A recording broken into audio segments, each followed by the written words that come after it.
Hola, ¿qué tal? Un saludo a las audiencias. Gracias por acompañarnos a este resumen del Parlamento abierto sobre la reforma eléctrica. Bien, pues en reiteradas ocasiones se ha hablado sobre la Comisión Federal de Electricidad y el sistema eléctrico del país como uno de los principales ejes del desarrollo económico y social de México. Pero hablar sobre la CFE y todos los factores que intervienen en el proceso de la generación eléctrica, desde que es generada hasta que la consumimos en el hogar o los centros de trabajo, nos debería llevar a repensar este tema como un asunto de seguridad nacional. Aquí el recuento del Foro 7, Sistema Eléctrico, Seguridad Energética y Seguridad Nacional. Vamos a verlo.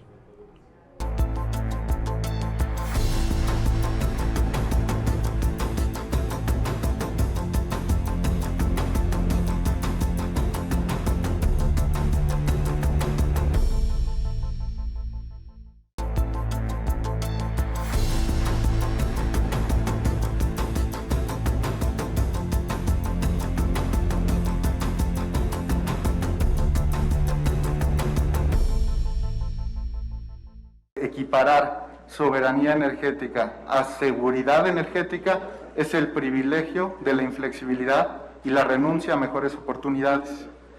La seguridad energética involucra en el largo plazo fomentar condiciones que generen un ecosistema que facilite las inversiones necesarias para crear un desarrollo económico incluyente y sostenible. Pero en el corto plazo también exige que los sistemas energéticos sean capaces de responder con prontitud ante cambios bruscos en el balance entre oferta y demanda. Lo acontecido en Texas y en el norte del país en febrero del año pasado es un claro ejemplo de lo que ocurre cuando un sistema energético no es robusto y no está integrado. En conformidad con la Constitución y la Ley de la Industria Eléctrica, es facultad del Estado planear, regular y controlar el sistema eléctrico nacional. Y es precisamente a través del SENACE que el Estado tiene en su función operar en condiciones de continuidad, seguridad, sustentabilidad, continuidad y eficiencia dicho sistema. La propuesta que estamos discutiendo el día de hoy en estos foros no cumpliría con esas funciones. La propuesta de reforma busca reincorporar, entre otras cosas, el control del SENACE hacia la CFE. El propósito de ello es modificar la orden de mérito en el despacho eléctrico. La orden de mérito es muy sencilla. La regla es, aquella energía de la central que esté produciendo más barato es la primera que se inyecta a la red eléctrica. Si es verdad entonces que la Comisión Federal de Electricidad tiene las plantas más eficientes, ¿por qué quisiéramos modificar esta orden de despacho? Un sistema eléctrico moderno es complejo, pero es flexible. Y eso significa que tienen que adecuarse y hacerse inversiones para el acoplamiento de esas tecnologías a la red eléctrica. Se necesita invertir en invertidores de corriente eléctrica que permitan precisamente dar espacio y cabida al manejo operativo y al control de estas redes. Y también se tiene que hacer inversiones en usar software de control operativo que permita precisamente mejorar la predictibilidad en la disponibilidad de los recursos renovables. El cambio climático está aquí y es más grave de lo que todos creíamos, y sus consecuencias también lo serán. ¿Qué mejor objeto, les pregunto a todos ustedes, si no es para la seguridad nacional de nuestro país, el hacer frente a esa amenaza que va a caer sobre varias generaciones de mexicanos? Entonces, ¿qué es lo que deberíamos hacer? Deberíamos estar mirando hacia un fenómeno que es irreversible, la digitalización de la red eléctrica, la industria 4.0. Estamos en un proceso en el que flujos de bienes y servicios no podrán ocurrir para nuestro país si verdaderamente no tenemos una red eléctrica robusta, moderna y que conduzca nuestra batalla de cambio climático hacia la transición energética. La discusión que estamos teniendo en términos de qué porcentaje debería tener la Comisión Federal de Electricidad del mercado eléctrico mayorista en la generación es estéril. No debemos estar discutiendo eso a la luz de la amenaza que tenemos enfrente. La amenaza es el cambio climático y todos los servicios que debemos garantizar para nuestra sociedad mexicana. La seguridad energética en nuestro país debe garantizar ese acceso a energías limpias y asequibles para toda la población en un esquema, y con esto termino, donde los resultados sean trazables, que estén sujetos a evaluaciones independientes y que incluya a todos los actores de la sociedad, academia, sociedad, gobierno en distintos niveles y sector privado.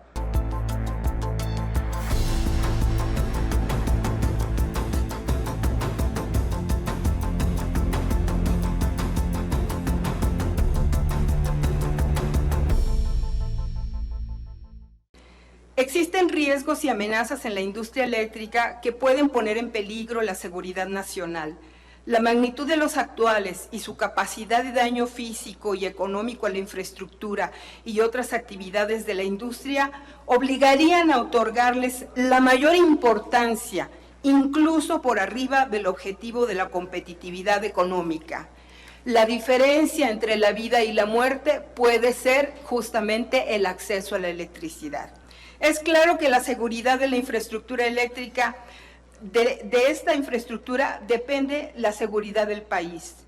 Los riesgos se refieren a daños o intereses nacionales o extranjeros que pueden intervenir, capaces de crear conflictos políticos y sociales.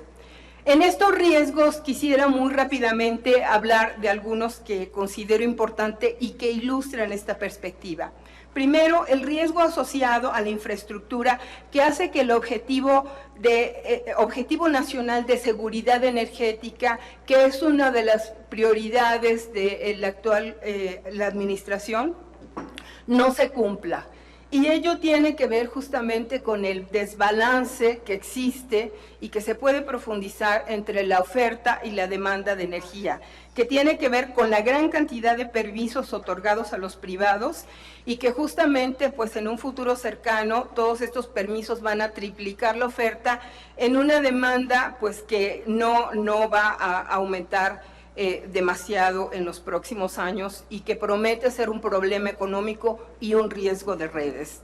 Ejemplo reciente, también muy concreto, fue el disturbio del 28 de diciembre en donde hubo un problema de transmisión en las redes que tiene lugar entre Nuevo León y Tamaulipas.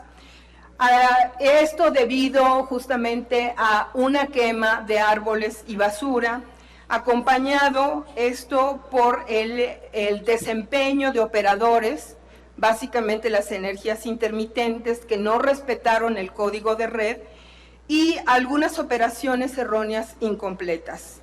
La situación ha sido reiteradamente denunciada frente a la renuencia del Poder Judicial a hacer cumplir la política de confiabilidad de la CENER. Una transición rápida que está desplazando fuentes convencionales de energía, no nada más las fósiles, pero que está implementando justamente las fuentes renovables en un contexto en donde no hay viento y donde no hay sol.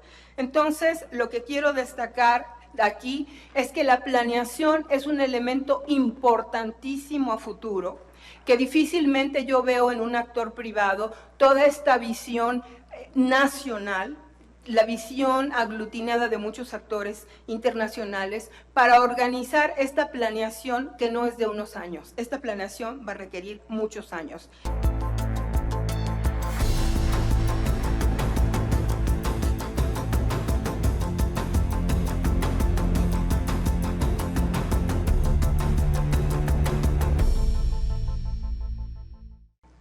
Seguridad energética, tenemos este concepto 2 veces en la Ley de la Industria Eléctrica, artículos 4 y 6, como lo que se debe fomentar con las actividades de la industria eléctrica, que esta es parte de los intereses nacionales y que debe estar concatenada con cuestiones de medio ambiente. ¿Cómo entiendo yo la seguridad energética? Como tener energía suficiente, ambientalmente sustentable, al mejor precio posible. La que sigue, por favor. Haciendo un poco de memoria, porque a ciertas personas les gusta mucho hablar de la historia, tanto el presidente Calles como el presidente Cárdenas en las legislaciones energéticas que impulsaron hace 95 años en un caso y hace 80 años en el otro, pues lo que hicieron fue permitir la participación privada, permitirla a través de concesiones y mantener la rectoría del Estado en el Departamento de Medidas y Control Eléctrico de la Secretaría de la Economía Nacional, que incluso tenía una comisión de tarifas. Esta comisión de tarifas se integraba por ingenieros, contadores y abogados. Esta idea de que todo lo tenga que hacer un participante y además fije tarifas, ni siquiera en 1926 lo estábamos viendo. Y ahora, en una iniciativa del 2021, pretenden instaurar un modelo. Así, la que sigue, por favor. En 1960 no hubo lo que han querido decir que hubo. Primero, en abril se pagaron los activos de la impulsora de empresas eléctricas y en septiembre se compraron las acciones de la compañía de Luz y Fuerza. Y fue hasta el 23 de diciembre que se reformó la Constitución, no al revés. Esta idea de no, ninguna indemnización y así lo hicieron López Mateos y Cárdenas es mentira. Esta reforma más bien se parece al modelo de Luis Echeverría, no al de Lázaro Cárdenas y no al de López Mateos. En 1992 surgen estos modelos que tanto les molestan del autoabastecimiento y la producción independiente de energía. No son de la reforma del 2013, son de la reforma del 92. ¿Cómo estamos en generación efectiva? Que es la gráfica que ven ustedes en la derecha. Generación efectiva en 2020 limpia fue 27.9%. La que sigue, por favor. En 2021, 29%. Nuestro compromiso internacional y previsto en la Ley General de Cambio Climático es que para el 2024 tenemos que generar 35% en electricidad con energías limpias, lo cual difícilmente se va a alcanzar. Sí, la que sigue, por favor. Se usa este orden de despacho que nos expuso el gobierno federal el 11 de octubre del 2021, diciéndonos hasta adelante las hidroeléctricas, después nuclear, geotermia y luego todas las térmicas convencionales de CFE. Antes que despachar sol y viento, pretenderían despachar combustóleo y diésel, lo cual tenemos experiencia en el país. La que sigue, por favor, en zonas como Tula, como Salamanca, como Manzanillo, que pues dejan una nube negra de contaminación. Y las hidroeléctricas, está muy bien ponerlas hasta adelante, pero en año de sequía de poco sirve. No da suficiente agua a la naturaleza para aprovecharlas en todo su potencial y esto implicaría este orden de despacho que proponen ahora, millones de toneladas de dióxido de carbono adicionales a la atmósfera. Esto es un tema no de retórica ni de dogmas, es un tema incluso de salud pública. ¿Qué queremos como país? Queremos un sistema eléctrico nacional que permita una participación, como lo dice la Constitución, de los sectores público y privado, con reglas claras, con un Estado rector, o queremos un monopsonio en el que una sola empresa compre, una sola empresa venda y una sola empresa fije tarifas y se condene a tener que hacer todas las inversiones. Las plantas de generación tienen una vida útil, no son perpetuas, y las líneas de transmisión y distribución necesitan ampliarse y modernizarse. ¿Alcanza el presupuesto público para hacerlo todos solos? Vamos a un corte, pero continúe en sintonía de este foro de Parlamento Abierto sobre la reforma eléctrica.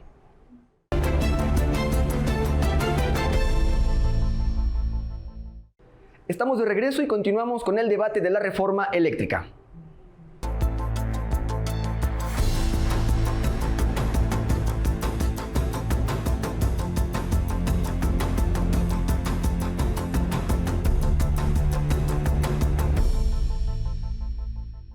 ¿Por qué afecta una mala planeación?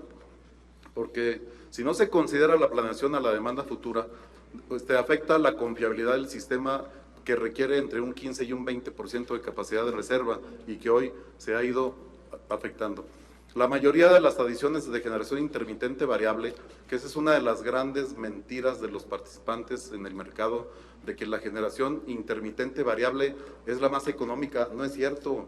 Generan con el viento, generan con el sol y ofrecen en el despacho ese que comentaba el ex subsecretario a un costo cero, pero cobran a costo marginal, cobran al costo de la generación de la máquina más cara en el momento de la necesidad de esa generación. Ante este contexto, es importante pues que no corresponde esta falta de planeación con la demanda regional y fueron y se pusieron donde quisieron, desatendiendo si había líneas o no, porque después de la primera temporada abierta en el 14, eliminaron la obligación de que el generador cooperara o aportara o construyera las líneas de transmisión para evacuar la generación que producía. Y se atuvo a lo que también dice el subsecretario, que pues nunca va a alcanzar el presupuesto del gobierno para hacer líneas de transmisión. Claro que no. Vamos a hacer líneas de transmisión para que los generadores privados se beneficien con el costo de la tarifa marginal de la generación, pues no. Ahí los eventos, adelante, de diciembre del 28, que se presentó el fenómeno de la balcanización, y en febrero que no hubo gas, adelante, no me voy a entretener ahí, vemos que se determinó precisamente que ante esa apertura de las líneas, adelante, donde ponen la planta donde quieren, independientemente si hay líneas o no, o si hay, van a que se las conectemos o a que se las conecte el SENACE o la CRE en cualquier punto de la red nacional de transmisión que estaba diseñada o está para conectar puntos de larga distancia, y eso se nos olvida, se les olvida. En la siguiente lámina, en el disturbio de febrero, vemos cómo los privados, ahí fíjense en el circulito blanco, curiosa y casualmente se desconectan cuando se va el gas o cuando sube de costo, porque al inicio de la falla por gas el costo estaba en $3 por millón de BTUs y se dispara hasta más de 400, y ahí se cierra la válvula del gas de los generadores privados. Qué padre, ¿no? Y obligan a que la CFE atienda el servicio, como no lo hizo ni Texas, por ejemplo. Nosotros lo restablecimos ahí en la siguiente lámina. Vamos a ver en la gráfica cómo fuimos restableciendo desde el día que se presenta la falla, el 15 de febrero, y cómo lo rojo que se observa en ese gráfico era únicamente lo que no tenía servicio. Y lo que no tenía servicio era lo que no tenía respaldo.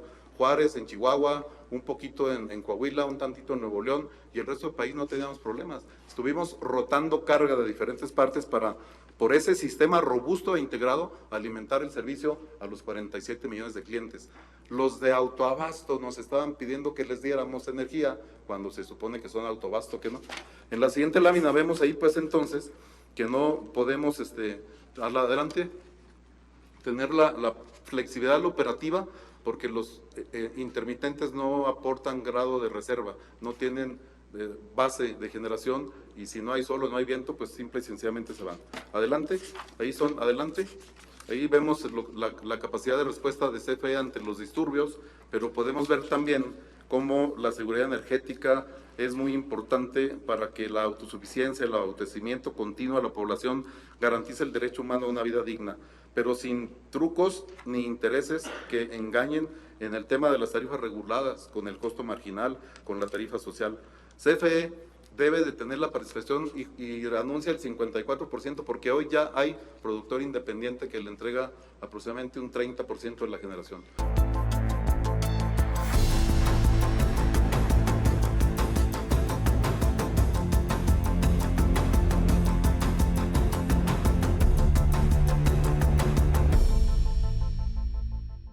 Pero la seguridad energética, por lo menos, y esto es una referencia de una de las personas más prolíficas a nivel internacional en temas de energía y sociedad, tiene que tener estas cosas. Y lo puse en gris: disponibilidad ininterrumpida ya es lo de menos que seguridad energética. Seguridad energética tiene que ver con la resiliencia de un sistema, con que seamos capaces de levantarnos de desastres, que como bien dicen, y aquí hay un error conceptual, la intermitencia no es de las fuentes variables. La intermitencia es la del gas, la de las nucleares, la de esas grandes plantas que se les congelan cosas. El sol no se congela, ni el viento, y eso es bien importante, es variable. La gobernanza, los temas de gobernanza, y ahí en bold puse negritas: transparencia y solvencia de las instituciones y las políticas energéticas nacionales. Y no lo digo yo, lo dice el Concierto Internacional de Personas Expertas en el tema. Y más allá de la vulnerabilidad, porque nos encanta hablar de vulnerabilidad cuando hablamos de seguridad energética, lo más importante, la equidad. La seguridad energética tiene que ver con qué tan justos, incluyentes y equitativos son esos patrones de acceso a la energía. Y como vemos en la siguiente lámina, esto se traduce enseguida en pobreza energética en México. México es un país con altos niveles de pobreza energética, y en la siguiente les compartimos resultados de un estudio. Hay muchos estudios, este es del 2021, se acaba de publicar, y habla de cuánta pobreza energética hay en nuestro país, tomando en cuenta el confort térmico. Aquí tenemos el privilegio de tener aire acondicionado, en muchos, y además innecesario. Hace un calor allá afuera impresionante, pero aquí está bastante fresco y traemos traje. Pero bueno, todos estamos cenándonos un poquito. El tema es que la pobreza energética le impacta a más del 28% de los hogares en México. Y esa pobreza tiene que ver con intermitencia. Y la intermitencia no es porque hay paneles solares, porque esa no es intermitente. No es porque haya plantas eólicas. Es por una red de distribución que tiene defectos. Es por una falta de generación estable y porque tenemos una obsolescencia en la red eléctrica, como decía mi compañero Luis. En la siguiente, lo que vamos a poder ver también es cómo arreglamos esto, viendo al futuro. Trabajemos pensando en el futuro, no en los pleitos de hoy. Construyamos un México para nuestras generaciones futuras, pero desde ahorita. Y en un estudio también que tenemos, en la siguiente lo van a ver, hemos puesto los escenarios de acuerdo a lo que dice la letra de los PRODECEN, tanto del modelo del mercado, el que tenía el sexenio anterior, el modelo soberano, que lo pueden ver ahí, y dejamos un modelo libre que realmente pudiera tomar tanta renovable como pudiera ser. Y el único modelo que alcanza a cumplir unas emisiones de CO2 decentes o CO2 equivalentes, y digo decentes porque no deberíamos de estar emitiendo nada, el planeta ya no aguanta más, es un modelo con una alta participación de energías renovables o 100% limpias. ¿Y por qué hago la diferencia? Porque el gas no es renovable y el gas es limpio, entre comillas, porque ensucia, la combustión ensucia y hay que ver cómo la limpiamos. Pero al final es el único escenario posible y en la siguiente diapositiva van a poder ver muy rápidamente esa matriz. Es nada más un ejemplo, el artículo está a disposición de ustedes. En la siguiente diapositiva, por favor. Bueno, no importa, yo aquí tengo las mías. Van a poder ver la matriz. Si me das la siguiente, por favor. Ya está, ahí se ve que la nuclear, y ahí es donde quiero centrar, está desapareciendo. El error más grande que podemos cometer es insertar más energía nuclear por seguridad nacional y seguridad energética.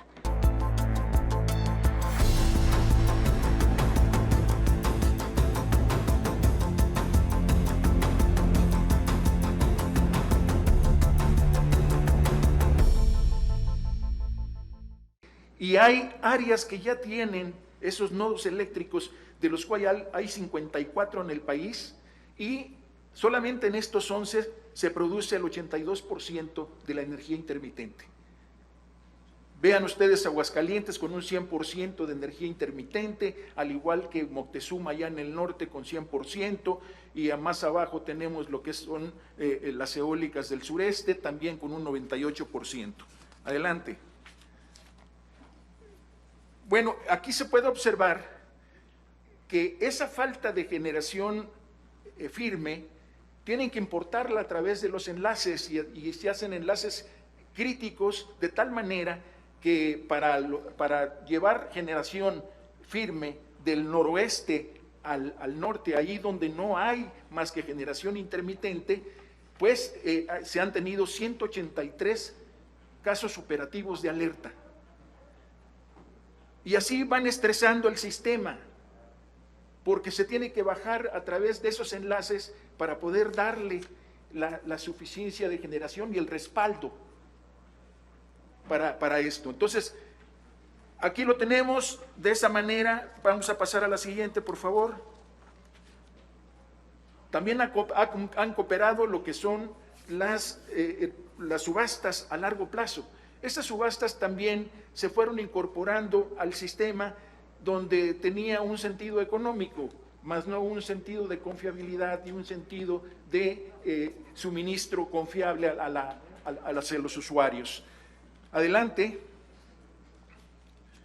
Aquí podemos ver rápidamente que la reforma energética del 2013 es insostenible y además es desordenada.